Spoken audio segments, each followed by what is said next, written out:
So I will discuss the Isobar relations. Actually, that's just one part of the talk, but just in general, argue that Hermian collisions with different for different system can be a precision probe for nuclear structure. So, of course, we all know. I mean, it's not. It's a little bit. Well, I would say we all know nuclear structure is very important for Hermian collision, right? And but we didn't really focus this part too much because we thought we have all the input that we need for Hermian collision, and also the precision was not good enough for us to really scrutinize this connection. But the connection is actually quite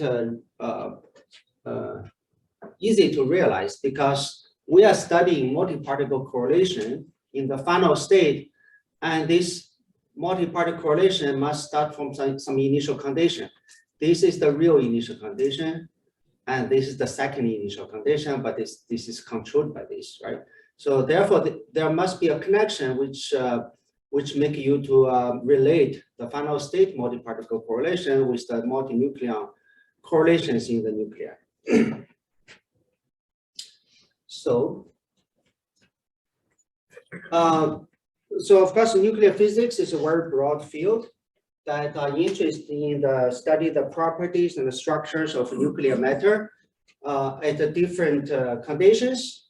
All the studies that we do at high temperature, the high baryon, density region in the lab, is that we start with atomic nuclei, right? That's what we start with, and we just throw them at different temperature and different baryon chemical potential, and hoping that nature allows us to explore this phase diagram. And so the object that you start with, we actually know a lot about, right? So this is the most the nuclear matter that we have the most knowledge about, but still there's a lot of unknown. Okay, in particular, as you go from a small to large system, there's a lot of collective phenomena that evolves as function of neutron number and proton number. And this evolution have a non-trivial dependence on neutron number and proton number, right? So very often it's non-monotonic. It actually depends on of course, the shell structure, the interaction between the shell structure and the collective, single particle and the collective degree of freedom. So we have theory for this, but it's effective at this moment. So the question is, whether we can probe this using Hermian collisions. The information we can have access at this moment, okay, I mean, is the most global feature of the nuclei. Here, I just refer this as a collective structure for the atomic nuclei, which we, for example, use Wood-Saxon parametrization. But of course, you can use a density function theory, which is more maybe more realistic. So the nuclear surface, which defines the shape, can have different components. Let's see, quadruple, octuple, and hexadecimal component. Each one have its own internal angular degree of freedom. For example, here the gamma controls the traxality for a given quadruple deformation. And then there's also radial structure, right? The radius and the surface diffuseness, which is also evolve with neutron and proton number, and they are different between neutron and proton. So now the question we ask is that if you put in on the left-hand side the nuclear with a very different structure, what will happen to the Hermian collision, right? Before I go there, I just give you a very short, because there's also people from structure side, so I'll give you a little bit introduction on this. So we start with this atomic nuclei, but we collide them at extremely high energy. That means each nucleons have 100 to 2.5 TeV energy. That's the Lorentz contraction factor, right? So that means they cross each other at a very short time. And that's our initial condition in heavy ion collisions. And the system you produce lives only for about 10 Fermi over C before they disintegrate into particles that goes to your detector. And you start with about 400 nucleons. Everything finished within 10 to the minus 23 seconds. You end up with 100 times more particles. Okay, so there's a very rapid entropy production that basically, I would say, populate your phase space. And that's why the system evolved hydrodynamically. That's our picture. So these two features are very important. It's for making a connection to nuclear structure. In fact, I would say that by going to very high energy end, then the connection to nuclear structure might become simpler. But if you do something in between, then there's no such time scale separation, and you don't produce so many particles, the connection actually become much more dynamically, much more, I would say, complex. Okay. So, so how do we learn about the nuclear structure, right? So let me take this diagram that I start with and divide this into only as 3 phases, right? This is try to make it the picture simple. We have a nuclear structure, heavy ion initial condition, heavy ion final state. So then there are a few important ingredients. First, we have hydrodynamics that connects the initial condition with the final state. This is relatively well understood. At least the dynamics part is well understood.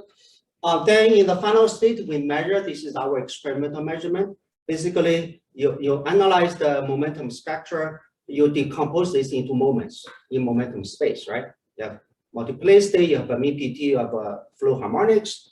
Now you go to the nuclear structure side, you ask the question, how this nuclear structure controls the initial condition? Well, the initial condition can also be decomposed into moments, right? You take the position distribution of the nucleons. If you ignore the momentum part, just take the energy density part, you can write down all these moments, right? Which characterize the size and the shape of this overlap region. And we want to then make a connection to the shape and the radial distribution of the nucleons in the very beginning. So that's basically, we ask the question, how this structure impacts the initial condition, which then translate into the final state.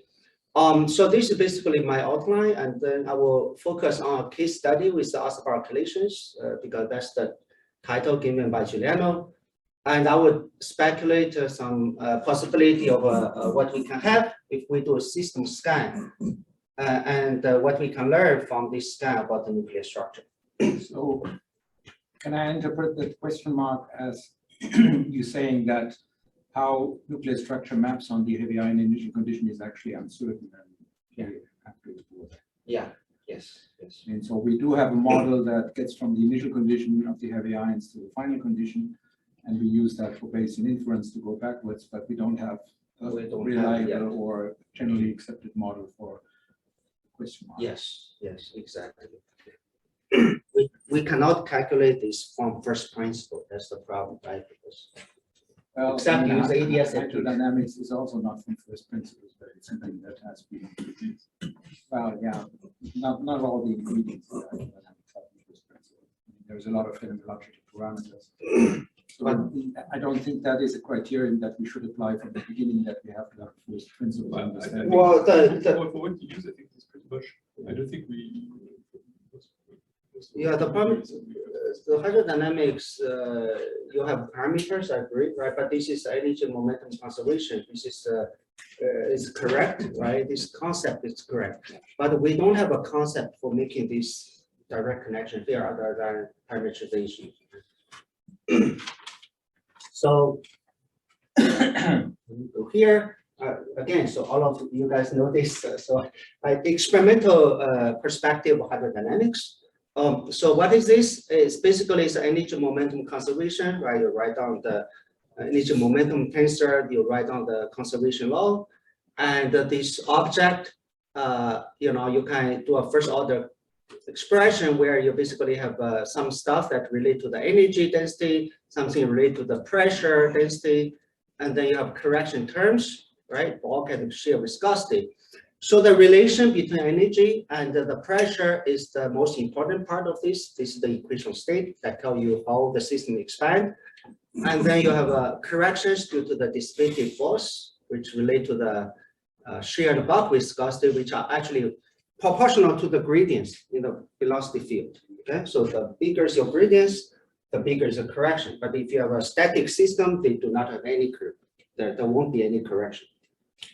So we have a force that drives the expansion, right? So you have a pressure provide the force for the system to expand, but then this expansion are resisted by viscosity, in the sense that if you have a shear viscosity, any anisotropy in the velocity in the angular space this difference will be reduced.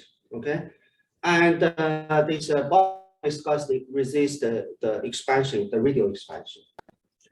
So now hydrodynamics also very important. You need to know where you start, right? Any hydro equation, in addition to the parameters, you need to put in. Yeah, I think it has to be said at this point that hydrodynamics is not everything. Yes. You have to initialize it, and the initial state of hydrodynamics is not the initial state of the heavy ion condition. There is pre-hydrodynamic stage, there is post-hydrodynamic stage. You heard how that introduces uncertainties. Yes. in Govert's law. That's exactly what the second point is that hydrodynamics need to start from the initial conditions, right? So you can have an equation, but if you start with different initial condition, the result it can be very different. And this initial condition basically is fluctuating and is determined basically by the energy deposition from the nucleons. It have event by event fluctuation. Okay, and once you have this initial condition, then you can do the evolution. But of course, there's also this summarization space, which I just totally ignore here. So how these moments of the initial condition drives the final state? Well, if you take any of these moments, suppose you take the size of this overlap region, you can see for the same given amount of energy, a larger size will give you a smaller radial expansion, or more compact source will give you a larger radial expansion. And this expansion also depends on the shape of this overlap region, right? So this is the spatial anisotropy get converted into momentum anisotropy. This is a very simple picture here. So now, the advantage at high energy is that since you produce so many particles, and at least you can separate the initial and the final state in using time scale argument. At least in all the current model that people used to check is that there's actually quite a approximately valid linear relation on the event by event basis between the fluctuation, between the moments of the initial state and the moments of the final state. Okay, so and so this is sort of like a linear response approximation where the coefficient captures all the dynamics in the final state. So that of course depends on the system size, depends on the transport property, depends on the hadronization and all of this.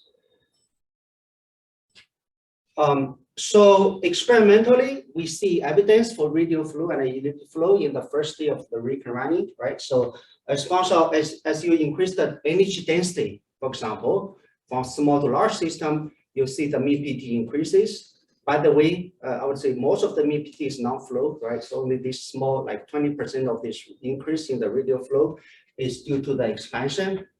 And then for the shape part, right, going from peripheral to central, this is a very early data, but the new data from, especially from large hadron collider, will show you this V2 first increase, reach a maximum and then decrease.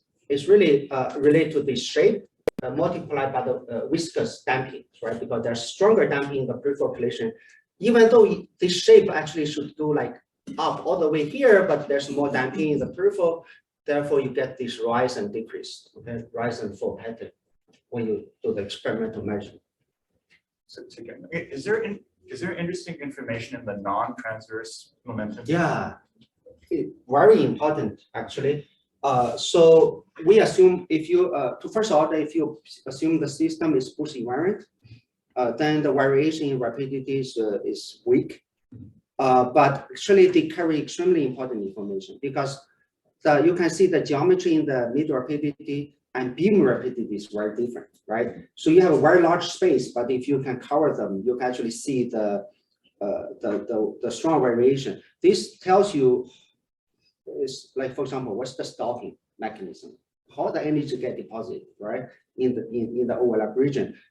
You can learn a lot if you can measure the rapidity information about this early time, especially the early time information. Yeah. Yeah, but wouldn't you say that there's not much information about the nuclear structure, the low energy nuclear structure and the rapidity dependence? It's more about the dynamics of the collision, no?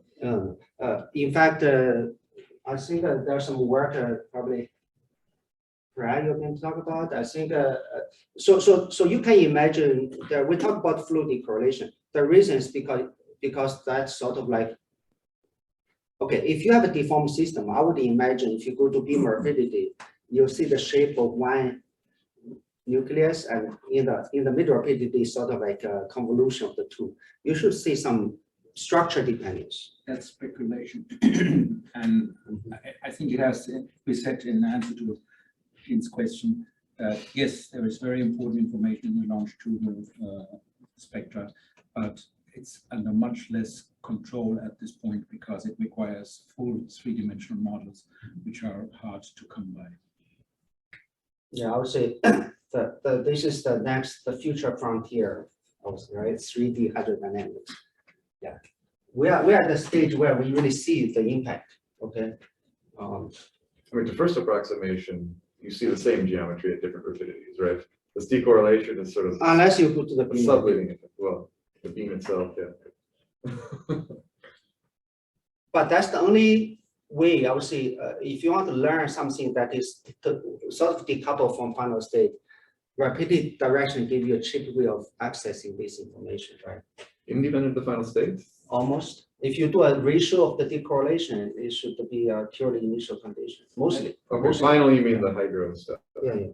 Okay. Are there limits to the detection? I mean, is Yes. the detection always got all rapidities? Yeah. So at the Large Hadron Collider, we have this advantage that we have a plus minus 4 unit in rapidity. Rate is indeed difficult, but we have some partial information in the forward loop. But you really want to have a large acceptance, right? Yeah. And event by event fluctuation, that's the main information you get. That is important, the fluctuation information.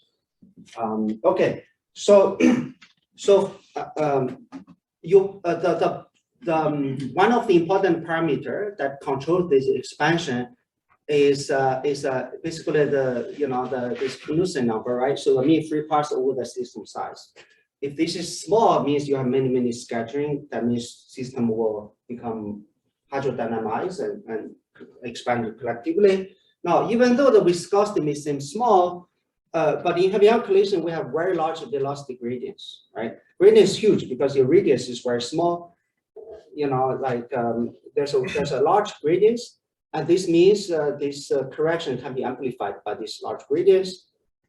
That also means this is why we could constrain E/S to this small value, because this is small, but this impact, it can be large. Okay, and so that's how we constrain the shear viscosity and also the bulk viscosity. We have sensitivity to that. Okay.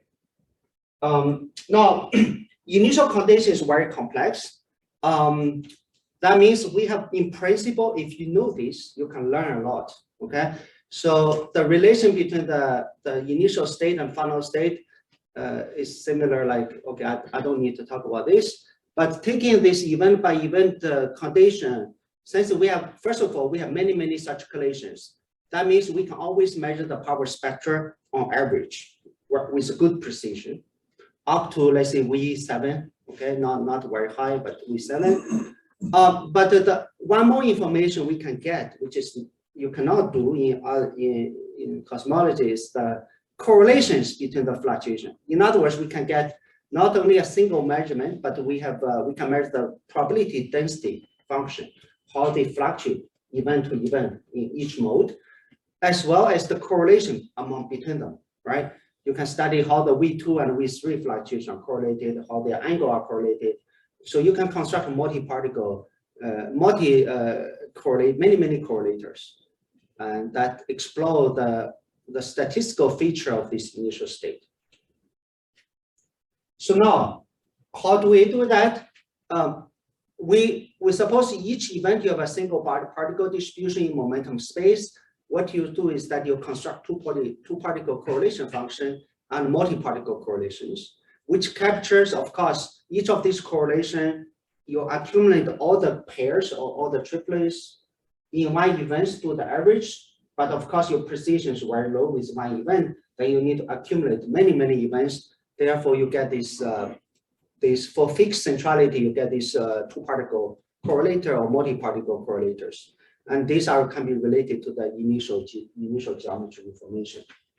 Okay, and this has been done right in the experiments, both STAR, you can see Atlas, all the other experiments. We have a lot of information. Okay, right now actually a lot of challenges that to get enough statistics from hydrodynamics to really fully utilize this power of multi-particle correlations.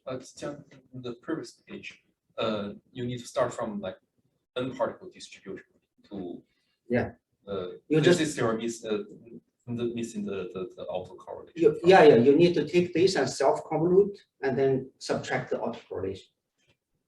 Yeah. Okay, so our approach right now, of course, the best way to is really take all the data you can use, combine with hydro model and the Bayesian inference. That's the statistical tool, but the challenge right now is that there are many parameters. Okay, in the hydro model and final state and initial state, these parameters we need to do it to constrain them simultaneously. And so, for example, if you do that, you still have quite a large uncertainty, right? Even at in the region where you have smallest uncertainty on the shear viscosity, this uncertainty is still like a 30 to 50%, right? Bulk viscosity have 100%, okay, very large uncertainty. And most of this uncertainty, or large part of that, is coming from the initial condition, the parameters. So what we have done in the past is take the data from here and go and basically constrain the hydro and this initial condition. But if you can go also from the left-hand side, then you have much powerful constraint in principle, right? If you have an ability to change the colliding species and directly vary the initial condition, but without changing the hydrodynamics part, then you can gain some independent constraint on this initial condition. That's basically the general idea. Okay, so one of the things that I want to say is that how you see the impact of deformation having on initial condition. Take a very simple picture where you take the prolate shaped nuclei, and in the collision, of course, you have made all possible orientations. Therefore, the transverse region, the overlap area, the shape and the size are not the same. Okay, so if you have a body-body collision, the overlap region have the largest eccentricity, tip have zero eccentricity, and you can have anything in between. So on the event-by-event basis, the eccentricity basically have two components. One is the contribution just from the nucleon fluctuation and from the impact parameter. Is this anti-deformed baseline. Then if any deformation you put in will then enhance this epsilon2 or sometimes reduce it depending on the phase by which is proportional to the deformation, but with the coefficient that depends on the relative orientation of the two colliding objects, right? So if you then do the two-particle convolution, you will see this phase factor. If you take a product average over events, that just become a number, okay, like 0.2. It's actually quite robust if you check it with Glauber model. Okay, so then that's how this deformation then enters to your flow because the V2 is proportional to epsilon2. Therefore, these have a contribution from beta to square. And so I mean, if you look, I was prepared this for the structure people. So the epsilon2 actually, this should be epsilon2. Basically, it's R square weighted of the spherical harmonics, right? In 3D, but you're projecting the XY, right? This is almost like the quadruple deformation, the definition in the atomic nuclei. That's why the beta 2 will contribute to V2. But surprisingly, the beta 3 also contribute to V2. I will explain this in the next slide. And the beta 3 will contribute to V3. Okay. Also, there's a size, because the size also involve a quadruple moments, right? It's zeroth moment or zeroth mode of the spherical harmonics. That means the PT fluctuation or the size fluctuation have very similar expression. Okay, just because it's second moment. Now, this is for Willy. So this is again my speculation. I think I can try to check it. So when you vary the octuple deformation, you see the epsilon 2 is changed. Okay, this is the uranium, this is the zirconium. You just take the ratio. As you increase the beta 3, you see the central region. There's no impact, right? Because central require full overlap. That means there's no, they don't contribute to epsilon 2. But in the mid-central collation, if I take a fixed impact parameter, this is a fixed impact parameter, I have different orientations. And so depending on the orientation, I might have a big contribution to the V2 or have a small contribution to the V2. It turns out this is correlated with the volume of this overlap region. So events in the same impact parameter, they actually got distributed in different centrality. So these probably have a smaller impart than this. But if you go to the peripheral region, this get reversed. Okay. So you see there's regions where you get the enhancement. In the peripheral region, you always get a suppression. So this actually is the reason, in my opinion, why the beta 3 can contribute to V2. Okay. It's my simple picture, but I can check it more explicitly. Why did you do this for uranium? Oh, because I require less statistics, right? just for fun. No, by the way. Okay, go ahead. So if you have zero impact parameter and you have deformed nuclei, the same nuclei, but they're oriented, their bodies are oriented the same way, should the multiplicity be the same independent of the orientations because they're both oriented the same way, or would that? Yeah, the problem is it's actually that's why this central region is very sensitive to your centrality definition. Okay, so for example, if you only select, okay, first of all, if you imagine how do you produce maximum number of particles? Well, the two colliding nuclei must lock in step. They have to overlap in all directions. That always give you the maximum impact. But any centrality resolution you have in the experiments, even from the particle smearing, right, will sort of like remove this correlation or dilute this correlation. So what you tend to do is that if you use the final state particle, for example, you will see this no longer is the case. So in fact, beta 3 can also have contribution to V2 even in the central collation because of that. Yeah. So if I have two prolate nuclei, the same ones with zero impact parameter, is my multiplicity the highest when they do tip-to-tip collisions? Oh yeah. Well, No, it's approximately this is yes. what we thought for a while. For many years, the idea was that particle production has a soft coherent and a hard incoherent component. And the first just scales with the number of wounded nucleons. So that would be the same in this configuration and in that configuration. But if there is a hard component which would scale with the number of binary collisions, there would be more of these here than that. Experiment has shown that it's basically just proportional to the number of wounded nucleons.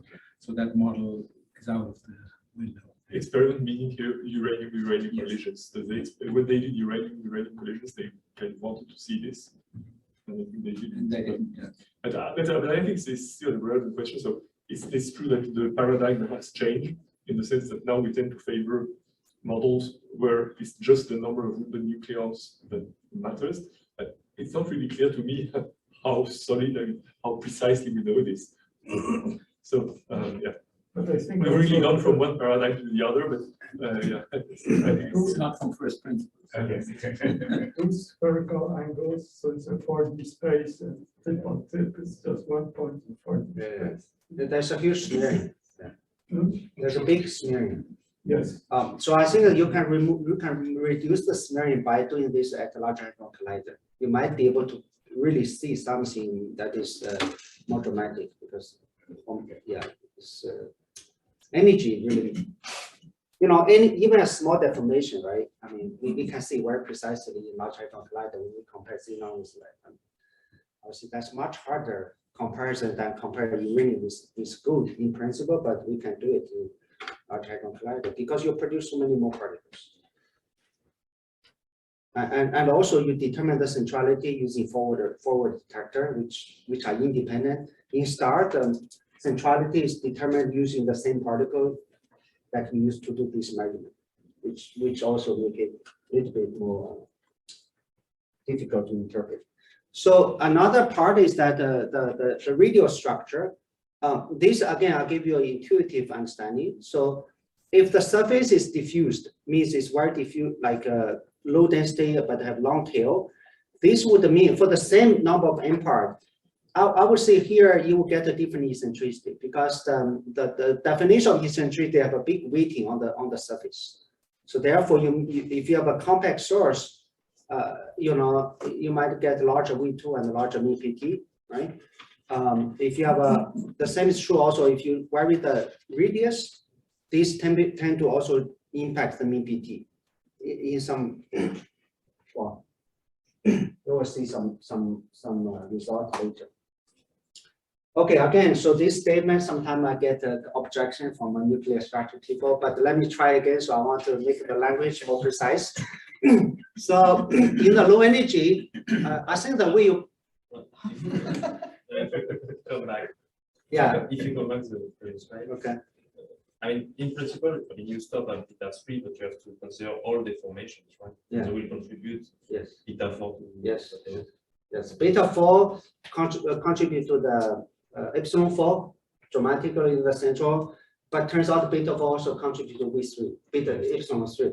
It's kind of again, so it's how you align this and how they are correlated with centrality. There are some crosstalk. Yeah. Yeah, still I have some problems in understanding why. So what is the mechanism to transform from an object that in principle has no shape because the shape is something that is not well defined in nuclei to this picture. So this is something that I'm still not getting. Because for example, in this nuclei, you have a 0+ state, which is the ground state, and this is just spherical in the lab system. Yes, spherical. If you and also you could have, if you look at it in the not in the lab but in the intrinsic frame, then you don't even have a well-defined shape. You can have also fluctuations in shape and so on and so forth. So, but you can define quadruple invariance, which is non-zero, which is right. So yes, but this is not actually the shape. Yeah, you can. The point is well taken. What you are discussing is under the assumption that there is a fixed shape, whereas he's pointing out that there is always fluctuations. The shape wave function is not sharply defined, but it's delocalized. And I think this is something that I would also like to see how to implement them. So when you make them, the understanding that I think you and I have is that when you make the collision, it's a position measurement and shape is one aspect of position. Mm-hmm. And so you actually can, you are sensitive to the actual distribution of the nucleons in space when you make the collision. Yes. But because the shape wave function is not sharply localized, that is uncertain. So you have a superposition, just like for the nucleon positions. Yes. You have stochastic positions for the nucleon, so you will have stochastic deformations. How that is accounted for in the initialization of the ion collisions is something that's not clear to me. Yeah. So if we want to simplify, take a uranium, I mean, you call it the rigid rotor also, right? Rigid rotor. That means your quadrupole doesn't fluctuate too much, right? Yeah, but this is okay. That's fine. In the intrinsic frame. Yeah, yeah. So you don't. So but in the laboratory frame, the uranium, the ground state is a 0+. This is spherical. Yes, that doesn't matter. The intrinsic frame is what matters because you measure the orientation of the intrinsic frame. we're not measuring the average wave function. I mean, we're very sensitive to fluctuations and correlations because we do some quantum measurement of But the, an average with respect to what? So this is. Yeah, because it's a collision, right? So you're asking how the two structures overlap with each other at a given instant in time. So you're making a measurement of the overlap. So you're collapsing the wave function into position. So that's why you get a shape. Can I ask a question from online? I mean, I tried to catch it, but I didn't really catch what is the smoking gun for deformation effects from this plot. I mean, this is, of course, these are two systems that are very different in size. Uranium plus and zirconium plus zirconium. The zirconium in principle is spherical. Uranium is in principle deformed. What is this? No, okay. So this is a toy model. This is not experimental data. They just say that you take a system, you impose the beta 3 and see how that influences the second order eccentricity. But this have nothing to do with the data. Just yeah. you Are you going to show this later? Like, kind of illustrate how we know. Yeah, the data will come later. Yeah. Actually, one more thing about this. So when the two nuclei collide, right, they have so much energy that all that energy is converted into gluons and stuff. So that's actually the process in which you collapse the wave function.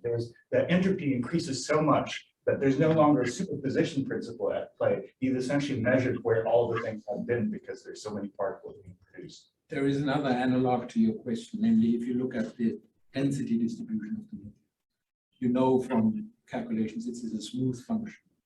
But what you measure in the heavy ion collision is never smooth. What you measure is the actual location of the nucleons because that's where the clue sits, which produces the energy. And that you have these fluctuations is proven without doubt from the comparison with the simulations. So you cannot understand what we see in heavy ion conditions by taking the smooth distribution. And in the same way, if you have a smooth and extended distribution of deformations or deformations, every collision will pick out one sample of that, and it will have actual deformation. It will be different from one collision to the next, even if the nuclei are at the same impact value. So I think the time scale play a big role, right? So if you have something that is randomly oriented, but if you measure over a long time, you basically see the average, right? Like look at sphere because there's some. But if you have a very short, I mean, if the time scale is much shorter than the typical energy that associated with the rotation, then it's rotating, but you're taking many snapshots. It's not like averaging. It's like a helicopter wind, right? I mean, if you look at this, if this rotating is so fast, if you take a picture, you expose it for a few seconds, you will see the flat disk. You won't see this the winds, right? But if you take a very narrow, take a picture at a very small amount of time, you will see the wind. I mean, I think it's the time scale probably is the most important thing in my opinion. Yeah, well, an analog of time, but it's actually superposition because it's Sure, a 0 plus it is, state. yeah. So it's not really rotating, it's a Right. superposition. Yeah. But that superposition should have some time scale. like if you started. So I think we are in the afternoon discussion phase. Yeah. We go back to the talk. okay, so maybe this one I should skip. We already discussed this. Okay, let me go here. One of the things that I'm seeing in the collision, you probe this overlap region simultaneously. You actually collide, everywhere in this overlap region. That means the final state information carries the correlations of this interaction. I mean, the particle production in all these points. Bill, can you close your mic? I can close it. Okay. So then you can actually, the information you get in principle is a 2-point and multi-point correlation in the configuration space. But that translation, you need to go from momentum space. So you have first measure momentum space, then figure out how do you go back to the space, the configuration space. So we measure multi-particle correlations. So the information, as I said, is the moments of the spatial distribution, the size, the shape component. You can take any of these moments and you can calculate the joint cumulus or moments. You can define as many moments as you want in principle, right? I can take the size, this is the first moment, this average shape, or I can calculate the variance of the size, or the variance of the epsilon, or I can do a mix, like skewness, right? There's a three-point correlation between the size and the shape. You can construct all these multi-particle correlators, and you can actually find the corresponding final state variable, which allow you to do this mapping, of course, assuming linear response, which may not work if you go to very high order correlations, okay? So this is the quantity we measure in momentum space. This is the information we want to infer in the initial condition in the configuration space. And so if you write down, use a simple, this argument I used to a simple Taylor expansion, then argue what is the leading order contribution to these quantities, you will see the two particle correlation always have quadratic contribution from all these deformations. But some of them are small, smaller than the other, but this is a general expression you will get. If you go to higher order, the power on the deformation is proportional to the number of particle you introduce. Okay, so for the VMPT or for this correlator, you have a beta cube, but triaxiality will come in here. Okay, here's some kurtosis. I will not discuss this. I'll probably only touch upon this a few things. So let me go to Isobar calculations. We can actually do this also for uranium gold comparison or or the xenon and the lead comparison, large hadron collider, which I won't go there because this is sufficient for my purpose. Fujian already introduced this Isobar calculation, and the so far failed attempt to find the same E. But for me, this is 0.4% of precision is actually for three particle correlation. Okay, for two particle correlation, actually the precision is much better than this. In fact, much smaller. Statistical uncertainty is less than 0.1%. Okay, and so this is why we claim this can be a precision tool. So how do we? The basic argument is the following. Suppose you have some observable you're interested in, right? Any observable. You simply take a ratio of this observable measured in these two systems and check whether this ratio equal to 1 or not as function of centrality. Okay, you do this. It's not only a single measurement, but you measure this for different centrality. If you see a deviation from 1, then if this deviation is significant, it must first originate from the structure difference, right? Because these two species actually have identical mass. Okay, and so there, if you see a difference in the bulk observable in the final state, it must first initiate in the very beginning by the structure differences. Okay, and then this impact the initial state survives to the final state. How much you see in final state, of course, depends on the detail. So if I start from the Wood-Saxon distribution, I do a Taylor expansion around the spherical condition. This observable in general can be written like this, right? So you have this spherical baseline for the radius and the A parameter. You can do the same expansion. It's the leading order contribution. Okay, and now if you take a ratio between Rossini and Zapponi, this you will see that of course these perturbations are responsible for departure from 1, and since they are leading order, this linear order means they are not there's no correlation between them. Okay, they are independent contribution from this nuclear structure differences. Okay, the higher order will have correlations, but the leading order, as long as your leading order dominates, they are independent. This means this is actually quite nice property. How do you know that the first term is 1, that the B0s from the two systems cancel? Oh, you mean B0? Well, if B0 is for spherical system, if you have if all the parameters are equal, then you have the same matter distribution. Yes, so this applies only for pairs of nuclei that satisfy that condition. Right. So you cannot use it for Rossini over lead, for example. Oh yeah. This is only for the Isobar. Okay, if it's not Isobar, you need to also introduce the A dependence. This 1 is the limit of this equation when all of those deltas are 0. So no. by definition, when the delta that's the limit of the same nucleus. Yes.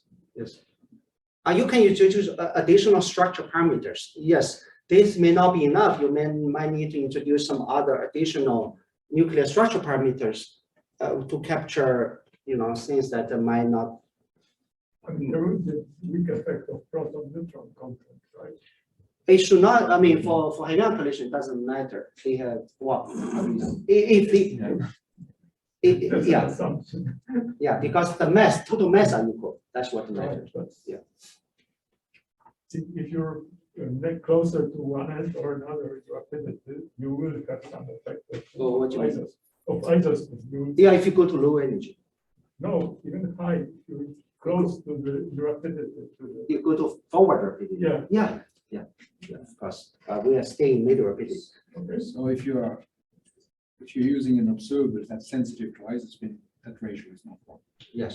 But if you're looking at observers that are controlled by the strong interaction, not dependent on isospin, then That's right.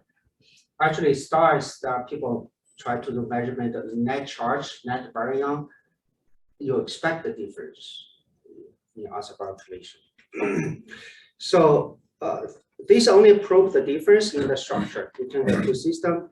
Again, so if you have a way to extract this radial structure, radial information between the mass distribution, then you could combine with the charge, no knowledge on the charge distribution to relate to the neutron skin, right? I mean, this is what Futian talked about.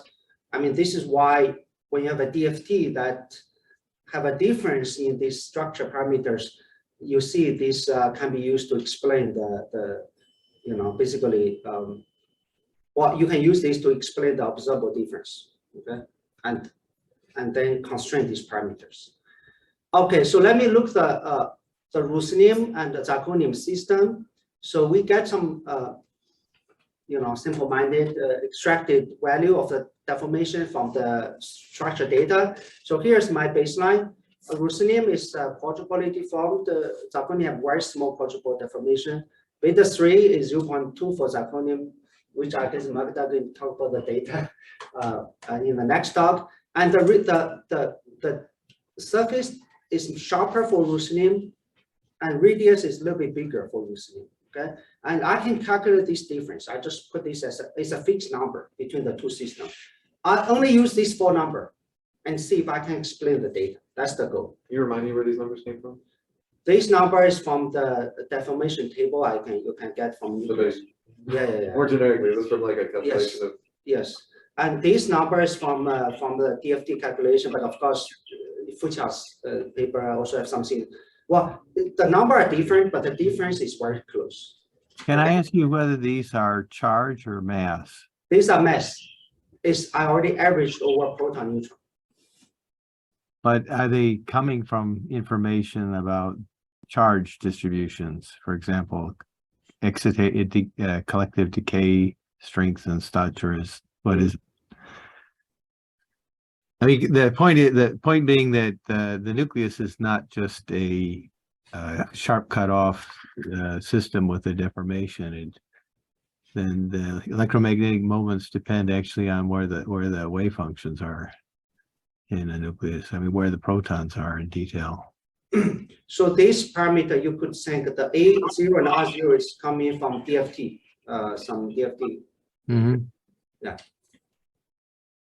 But I mean, what Bill is pointing out that the experimental information from which you get R0 is the charge weakness. And you make the assumption that what we know is for us, it is the radius of the strongly interacting matter distribution. And you assume that this tracks the charge distribution.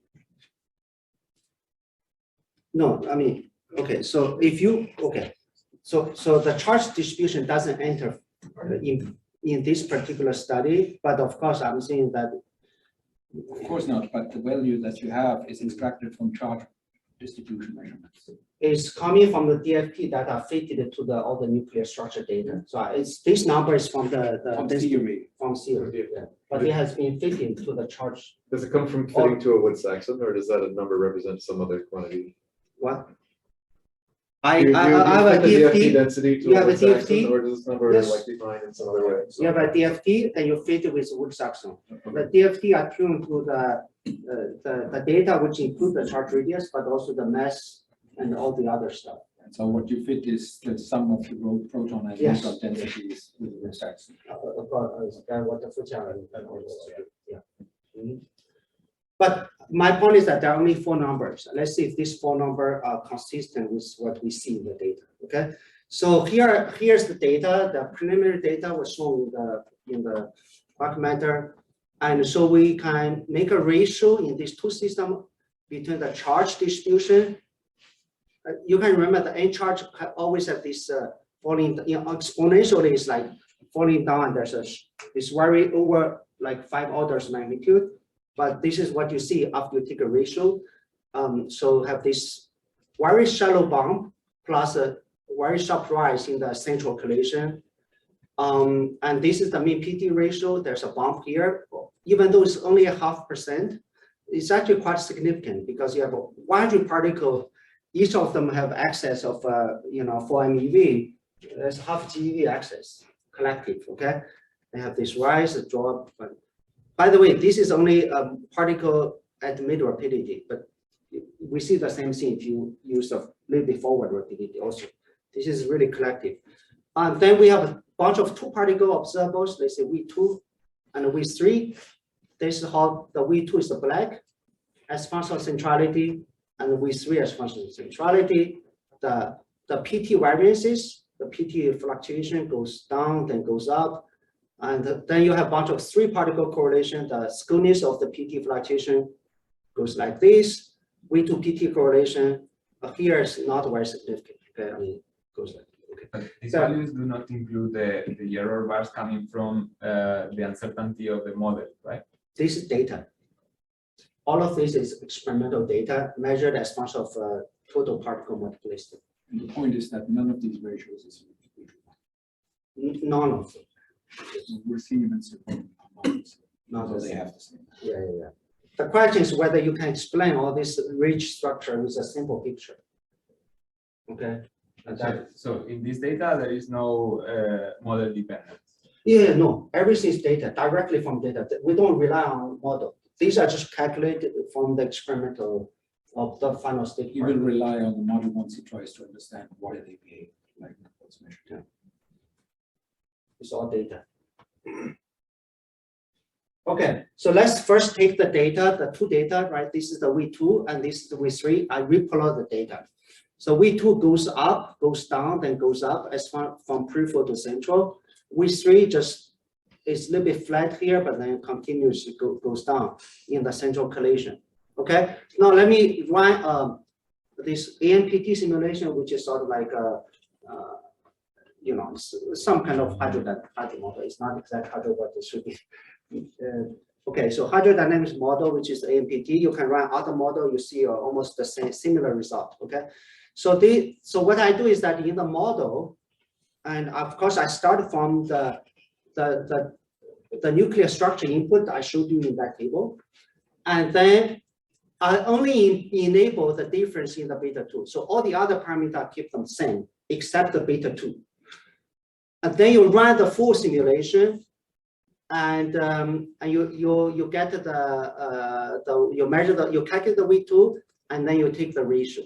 Okay, so you see that this ratio is about 1, and because ruthenium have a large quadruple deformation you put in, therefore the V2 is enhanced as function of centrality like this. Adding a beta 2 does not influence the V3. Okay, everything stay flat. So both nuclei are assumed to have beta 3 of 0. Yes. Or doesn't matter. If you assume beta 3 not 0, we also check it. It just cancel. Okay, it just cancel. Now if you then put in beta 2 and the beta 3 difference, you see the addition of beta 3 pushes down the V2 ratio because beta 3 appears in the denominator, which contribute to the V2 in the denominator. Therefore, the value goes down. I give you this non-monatomic behavior, and this is already sufficient to explain all the structure of the V3 ratio, because we have V3 enhancement in the Zakunin. Therefore, the ratio give you a decrease like this.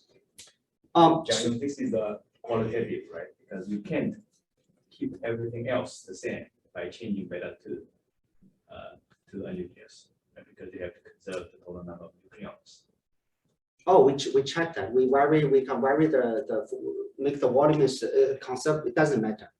The reason is that as I showed you is that the different structure contribution comes in independently.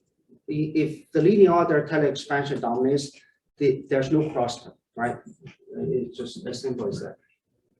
Okay. So we also checked to the extent at which the high orders doesn't matter. We actually see the deviation from this linear dominance. If you put in a beta 3 of 0.3 and above, you will start to see deviations. But as long as your deformation not that big, okay, but if you change beta 2, then you have to change the radius parameter. yeah, but it's very small impact. Your volume, if your beta 2 is 0.2, the radius goes like a 5/4 pi beta 2 squared, right? It's 1% or less in the radius. Yeah.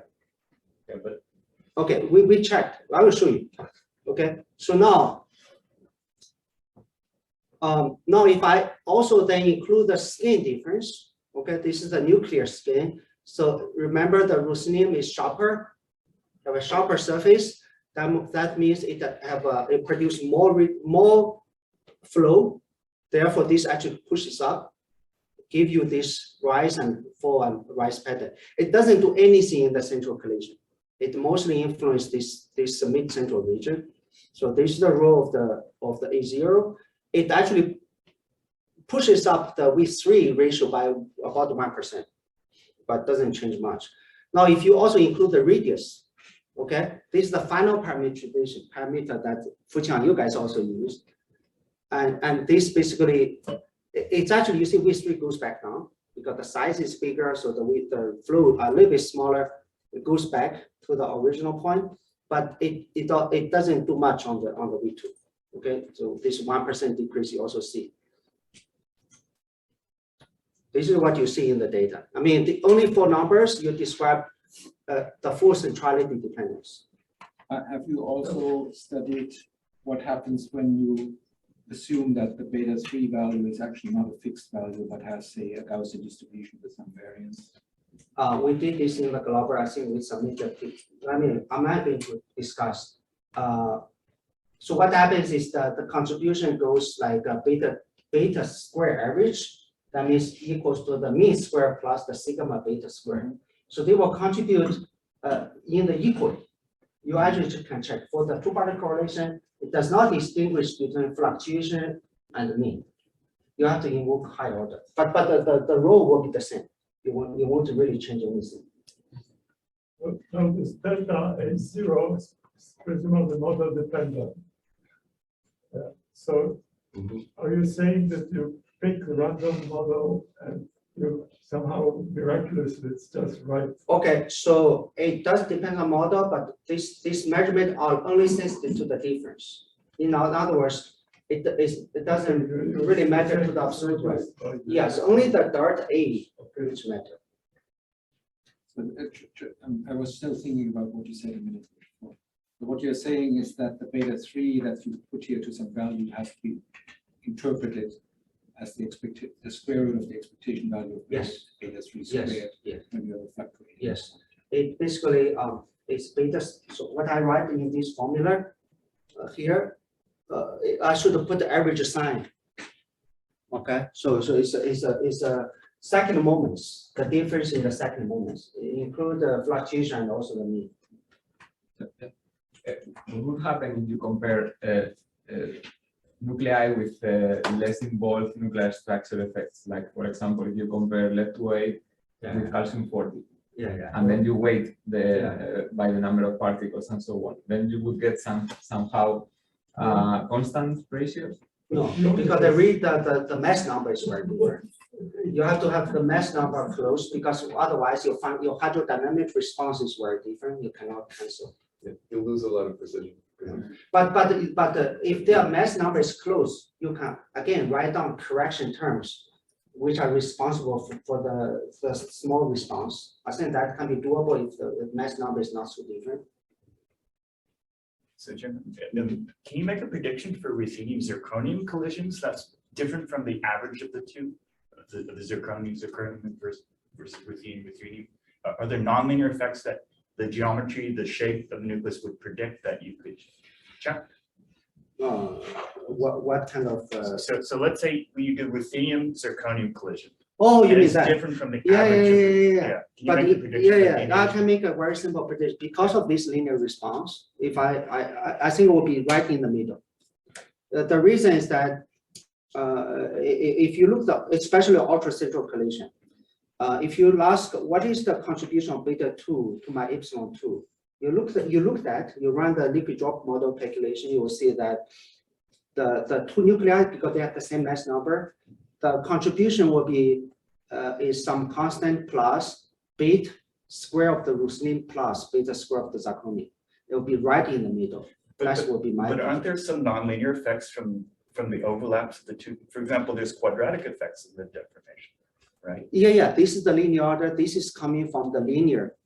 There's no beta 2 multiply beta 2 of ruthenium multiply the beta 2 of the zirconium. The reason is because, as I showed you in this formula here, right? Okay. This is the linear order. If you write it down, you will see epsilon 2 event by event have a piece coming from ruthenium, a piece from zirconium. If the fluctuation of the angle, this will only contain p omega 1. The second one have p omega 2. Okay. If omega 1 and omega 2 are uncorrelated, if you do a convolution, you will get this quadrature sum of the ruthenium and zirconium. There's no cross. It's actually right. My prediction will be right in the middle. But the orientation will goes into the definition of the centrality. Yes. And that will show. That's a high order effect. I'm talking about leading order. Yeah, this will be a high order.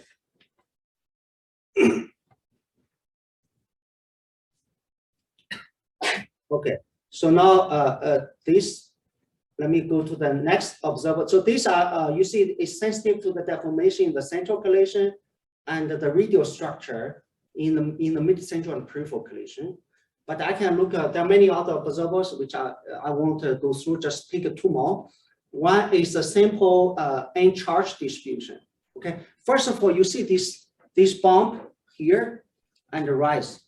I can inform you that we did just do a global. You just do a simple global calculation without even putting any particle production. You will see this bump and the rise. So this is purely geometrical region. Okay. So in other words, if you have a fixed number of nucleons, if you change the radial distribution of the nucleons, the number of events in the low end part and the middle end part, the probability are changed. It's purely geometrical effect, have nothing to do with even the particle production. If you do particle production, mostly the tail is being smeared. This bump remains the same, okay? Because that's where your multiplicity plateaus. Any smearing you put in that region really doesn't change the structure. This structure is, in my opinion, is very robust feature which you can constrain. What does constrain? Okay, let me discuss this. I didn't discuss. So we can put in the beta 2, put in beta 2 and beta 3. You see, they only influence the ultracentral region. Deformation only impacts the multiplicity distribution in the central region. Here is mostly explained by the surface diffuseness, and the radius also have a 30% contribution. You see, this structure really are only sensitive to the A0 and R. These add up, they add up. Okay. Now, if I look at the mean PT again, so here I don't have the data because the AMPT does not have the right mean PT, so I cannot use it to compare it with data. But the shape is similar. Remember, the data goes up here and then goes down. So these features are there, but the magnitude is off. But I can still ask how these parameters influence the mean PT. And you see deformation play a very small role here. Most of this rise is coming from the skin, And then once you introduce the radius, it goes back down. So this influence they partially cancel. Okay. So even you take the ratios, the MPT ratio doesn't. Because does it? The reason most of the mean PT is non-flow, the amount of non-flow in the MPT is actually, you see, you're not, yeah, that's the reason. It doesn't have the right mean PT response. Okay. If I look at the mean PT, the data should go up, right? Actually, in MPT, it sort of goes down. The mean PT actually becomes smaller. It just doesn't have the right trend. So it's not a hydrodynamic one. They have too much baseline. If I increase the cross section, actually, you can change the order. Yeah. So this is a similar question as with the two. So when you put A0 to 0, do you keep the sharp radius fixed? So you just, Yeah. you basically change the density inside? So it's always saxo. That means if I do not consider A0, that means A0 between ruthenium and zirconium are the same. Yes. Okay. It actually doesn't matter what value you choose. As long as they are the same, it cancels. Yeah. Yes. Can you explain this bump in terms of typical density inside one nucleus? This one or this one? Other? This one? Yeah. Oh, This robust bump. yeah, it's robust bump because what happens is that imagine you have some Wood-Saxon distribution. One is a sharp surface, the other shallow surface. If you have a smeared surface, you can imagine in the peripheral collision, you have much more probability to have peripheral collisions because they can always touch. So your number of events in the peripheral region is suppressed. Where they go to mid-central collision. So sorry, the sharp surface. Sorry, if you have a sharp surface, means you have a less peripheral collision. But the whole distribution is integrated to one. So that means you have less events in the peripheral, you have more events in the mid-central. It always go here. It's really like a very robust feature. Yeah. So it's this, you see the same effect when you change, if you change the R then? From that explanation, it seems. Yeah. You're But just saying that the radius R's, changes. the R's, yes, you see the R also do this, but This delta R is a tiny, it's 1%. tiny difference. 1%. But your explanation seems to say that the effect on delta A is the same as the effect on delta R, it's just because. No, delta R is different. because you have- Delta R is still, when you change the R, you still have it doesn't change the smearing is much more important. In other words, okay, if you just do the R, if you change R by 1%, it's almost like you change your entire system by 1%. The behavior is more like this. Okay, it doesn't give you this bump because if I scale everything by 1%, that means if you change R by 1%, your corresponding A0 should change only by 1%. You can make it scale invariant. But what happens here is that A0 changed by 10%. This R only changed by 1%, right? Right. Yeah. So the A0 is much more important. Because you just changed it more. That's Yeah, it. yeah. Okay, so I didn't understand the argument there. Okay. But this, The shift is different. Yes. What Jung is saying. The If you shift. change R, then the shift is not that fast. it doesn't, it's like more shallow increase. These actually also can be understood, right? The mean PT, if you have a sharper surface for the ruthenium, so the mean PT is bigger. But ruthenium have a larger radius by 1%. That means the response, if you consider the R difference, actually the mean PT goes down. So this feature also can be understood. Okay, but in principle, if you have a hydro model that describe all of this, data, you can actually use different region and different observables to constrain the shape parameter and the size parameter independently, right? If you really have a, tune your model. But yeah, let me. Yeah, I mean, but this is all modulo an assumption that you made here without emphasizing it, namely that the R0 and A0 and beta 2 and beta 3 parameters of the initial state for the heavy ion collision are the ones that you get from nuclear structure. We should do a benchmark. So you're assuming a basically a Wood-Saxon distribution for the deposited energy with the same radius and width parameter as the original nuclei. Actually, we checked also with the full DFT. We actually did that check by running NPT, just put the whole thing. It's very small difference. What really matters is whether you trust the interpretation. So I can use the actual DFT compare with the Wood-Saxon parameter field. It's very small. What I'm worried about is that when you have the collision, you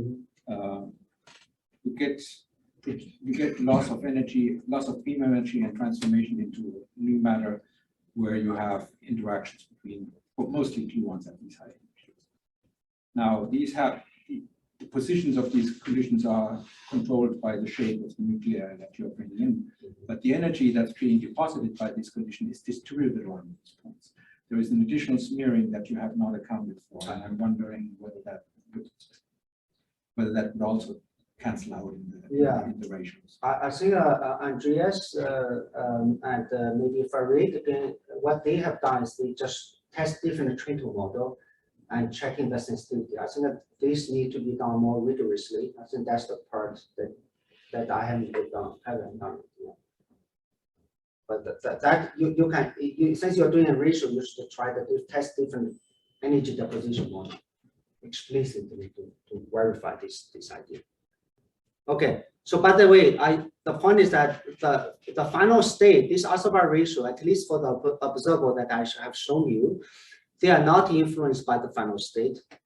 You can change the viscosity, the shear viscosity in the MPT, which means you can use a larger or smaller viscosity. You vary the flow signal by 50%.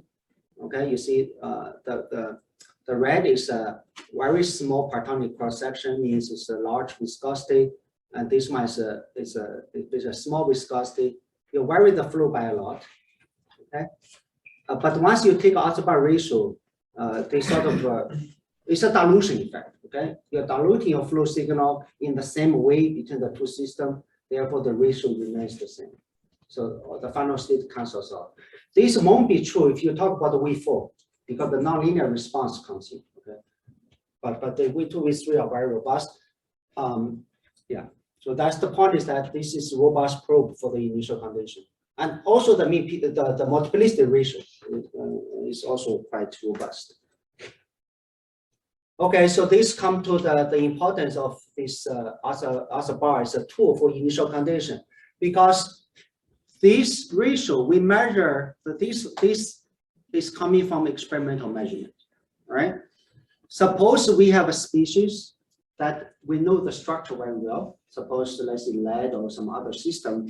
If we know this delta, beta 2, beta 3, R0 and A very precisely, then everything can be fixed.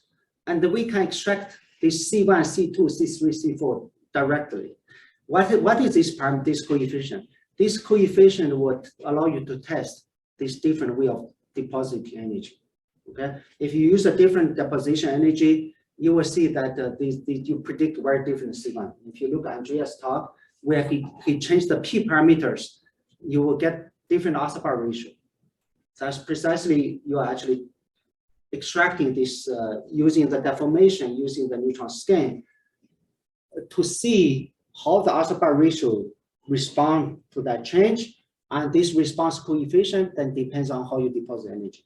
So this is the proposal that I think we should proposal that how to utilize this Isobar system for which you know the structure very well, how you use that to actually constrain the initial condition. Okay, it's a response to the structure change that allow you to do this.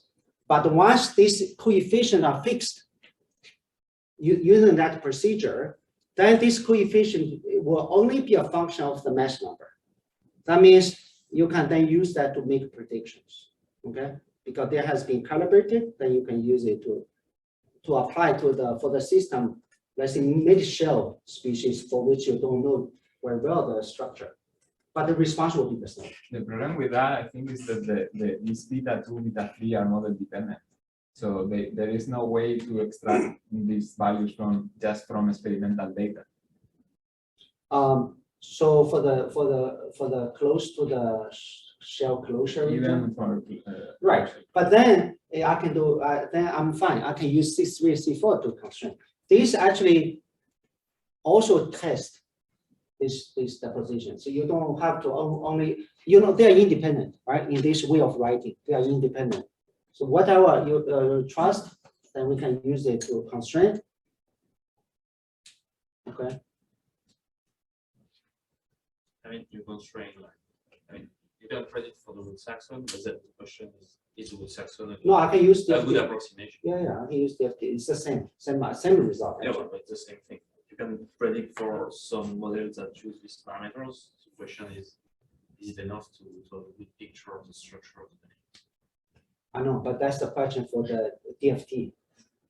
But I mean, whatever you can provide us, we can use it to test this. In principle, as long as you're in the linear regime, you can Yes. define like more well-defined parameters, and we would still probably look like something like this. So like if you don't like beta 3, if there's a better definition that directly connected to I think that defined low energy. yeah, I think there are two issues, right? The two issues that do we know how the energy is deposited in the initial container? If we know that, then the C1, C2, C3, C4 is purely will be provided by the Hebbian collision.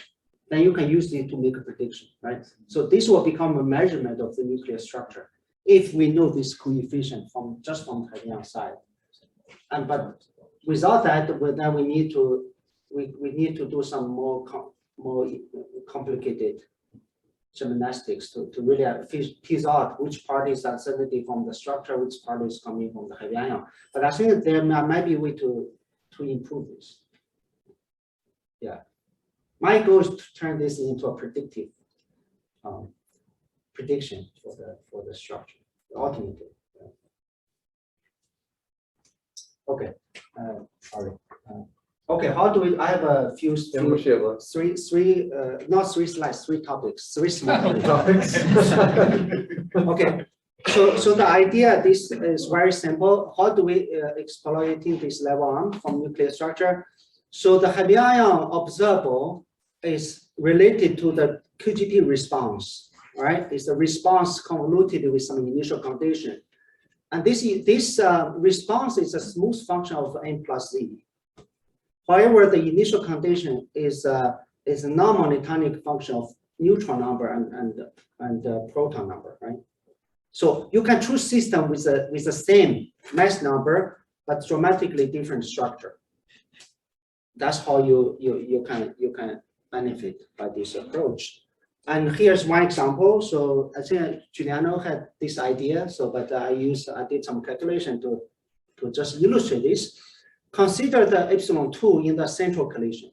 In central collision, all the epsilon2 is coming from random fluctuation of the nuclear positions.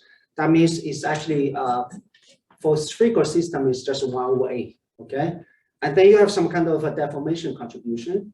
So if you go through this samarium isotope, you go from 144, which is almost spherical, to 154, which is very prolately deformed.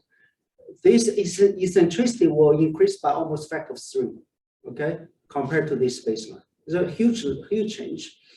And this formula will also be true in the final state. You just need to put on multiply this by some constant.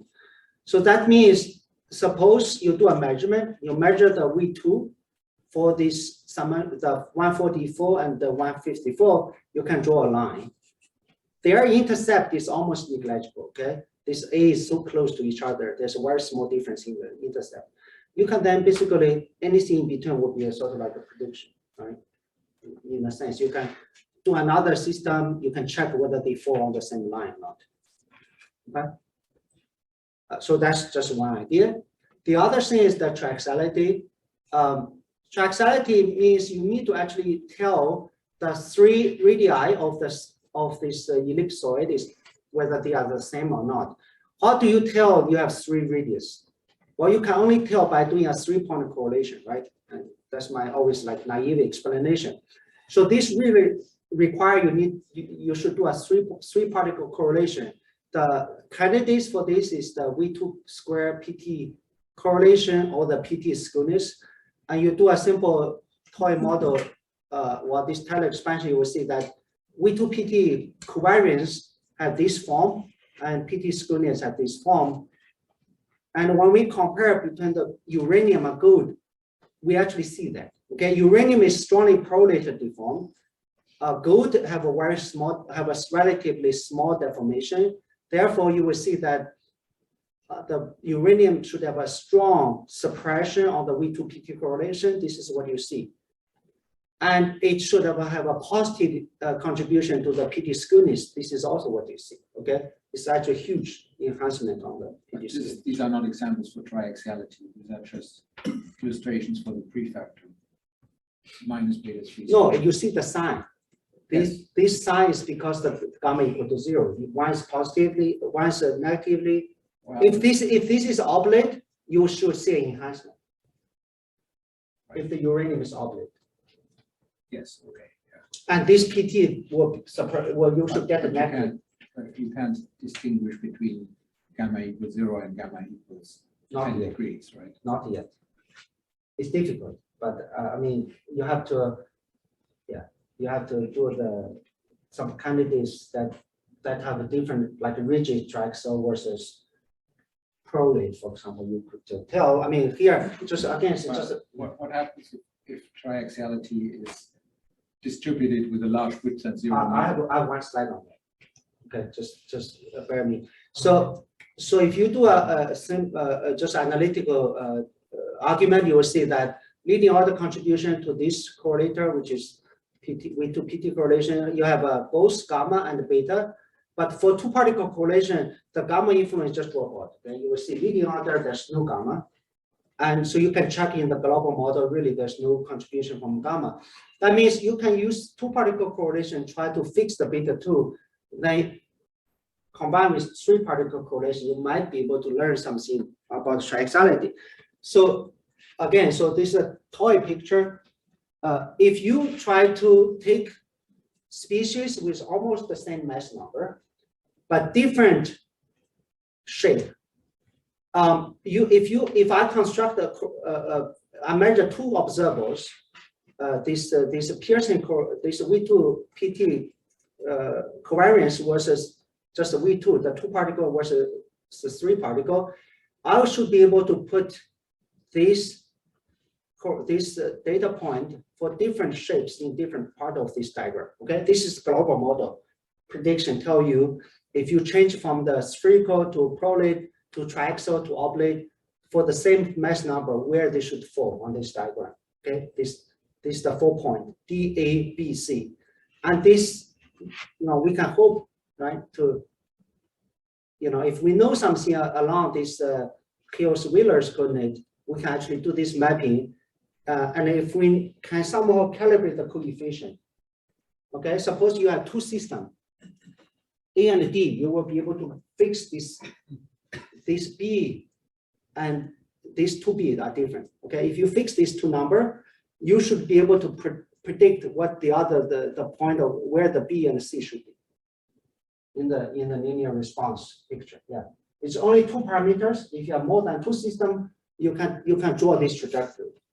You will never find any nuclei that sit precisely at any one of these points. Of course, but you have to close mass number. You have to do more detailed study. No, that's not what I was pointing to. I mean, the values that you have plotted on the horizontal axis are stochastic values, stochastic variables. They are distributed, and so for every nuclear species, you will have an area that's being covered in this plane, not a point. Yes. Oh, I will show you some first. So this goes to the shape fluctuation. Okay, the argument. So Atlas made this measurement. This actually Song's work. This V2 PT between xenon and the lead. Of course, this is not the same size. So that let me not discuss that complication. But point out that if you compare with the calculation with different triaxiality. You see, we vary the xenon from 0 degree to 60 degree. The 0 degree is prolate. You see, there's a suppression in this ratio oblate, there's enhancement, right? And triaxial is in the middle. So based on this paper, we argue that the xenon seems to have a preference for the triaxial deformation. But on the other hand, if you look at the nuclear structure calculation, this is really soft, right? Gamma soft means there's a large spread. And so we cannot tell, for example, the difference between the black versus the average between the red and green. It's hard to tell that difference. So therefore, that's one complication. But in principle, we can write down a formula to see how the fluctuation enters, okay? So this, you can read this paper, it's very simple. Analytical plus global simulation, you will see that this epsilon 2 square, actually, if you consider the fluctuation, it's related to the beta 2, the variances, and the three-party correlation is the average of this whole thing. So it means if you fluctuate in gamma, you will get different number here. Four-particle correlation allow you to probe the difference between the first order moments and the second moments. So the fluctuations in gamma independent of the beta 2 fluctuations? That in this formula, this doesn't matter because this formula is independent. The underlying PDF. Yeah, no, but I'm asking for the calculations that you showed before. This is the fluctuations. No, there's no fluctuation. This Giuliano's calculation, it's a fixed deformation for each one. Okay. But in principle, you should do this. You should really, you can only extract the variance. Here's a 6-particle correlation, which contains a piece, which is the sort of like the 6-particle, the cosine 6 gamma. Sorry, go back. Okay. Can't I interpret the picture, the contour lines as probability lines? No, this is not. This is the potential energy surface, and then you have to use the GCM to get the potential that you can approach. So typical procedure would be, and I think George did it, you approximate it with the harmonic, and then you make harmonic wave function and conduct the fluctuation. Right. Which could contain correlations. Yeah. But you know, these contours that I see there suggest to me that fluctuations in beta 2 and gamma are independent of each other. Yeah. Actually, that's the question. Are they independent when the fluctuation? This doesn't look like they're independent in this case, right? Like still in 10 minutes. I'm sorry. Yeah, I'm done. Should we like move the rest to the? Yeah, we can move the rest to the Just one slide. discussion. Maybe. Just one slide. We're already pretty late. But this is for William. So if you have a fluctuation in cosine gamma, you can immediately show that it gets damped exponentially. Okay, where the sigma gamma is the width, and any even cumulus will lead to a damping. Any other cumulus will lead to a shift in the angle. So that's the impact. And this means this fluctuating gamma actually make everything look like a triaxial. So if you have large fluctuation, it's hard to tell. Let me just finish. I will not read my summary, but I say the key point is that we need to put some work to from the scientific case if you want to pursue this direction. Okay, thank you very much.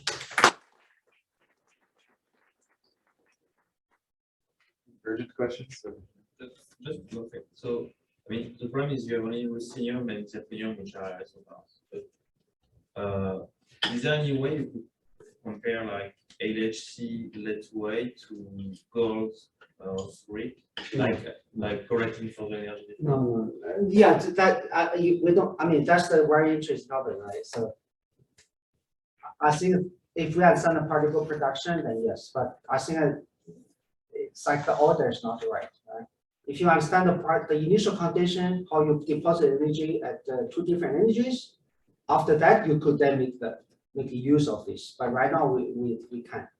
Yeah, you just add more theoretical uncertainty. So but it hurts how much precision you can get. I mean, you could probably say something. It depends on what you want to know. You could say something, order of magnitude, but much less than like an isobar at the same energy.